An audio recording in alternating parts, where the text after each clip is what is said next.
చిన్న దేవత కథ. ఒకప్పుడు ఆకాశంలోని స్వర్గంలో దేవతల మధ్య ఓ చిన్న దేవత ఉండేది. ఆమె పేరు తార. తార ఎంతో దయామయంగా ఉండేది. పక్కనున్న పక్షులు, మేఘాలు మరియు చిన్న నక్షత్రాలతో ఆమె ఎంతో ప్రేమగా మెలుగుతుండేది. ఒకరోజు భూమిపై ఒక చిన్న గ్రామం నుండి ఓ చిన్న పిల్లాడి ప్రార్థన స్వర్గానికి చేరింది. అతని పేరు మోహన్. అతని తల్లి కడుపునొప్పితో బాధపడుతోంది. ఆసుపత్రికి తీసుకెళ్లే డబ్బు కూడా లేదు. తార ఆ ప్రార్థన వినగానే బాధపడింది. పెద్ద దేవతల వద్దకు వెళ్ళి, నేను భూమికి వెళ్లి ఆ బాలుడికి సహాయం చేస్తాను అని చెప్పింది. పెద్ద దేవతలు మొదట భయపడ్డారు.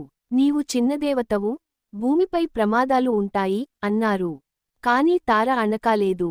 ఆమె మంచి మనసుతో భూమికి వచ్చి, మోహన్ ఇంటికి ఒక పెద్ద బ్యాగ్లో వస్తువులు తెచ్చింది, మందులు, ఆహారం, డబ్బు. మోహన్ ఆశ్చర్యపోయాడు. నీవెవరు అని అడిగాడు. నేను నీ మంత్రం లాంటి స్నేహితురాలిని, నీవు సత్యంగా ప్రార్థించావు, అందుకే వచ్చాను అని తార మృదువుగా నవ్వింది. ఆ రోజు మోహన్ తల్లి ఆరోగ్యం మెరుగైంది. గ్రామంలో అందరూ తారను దేవతలాగా చూశారు.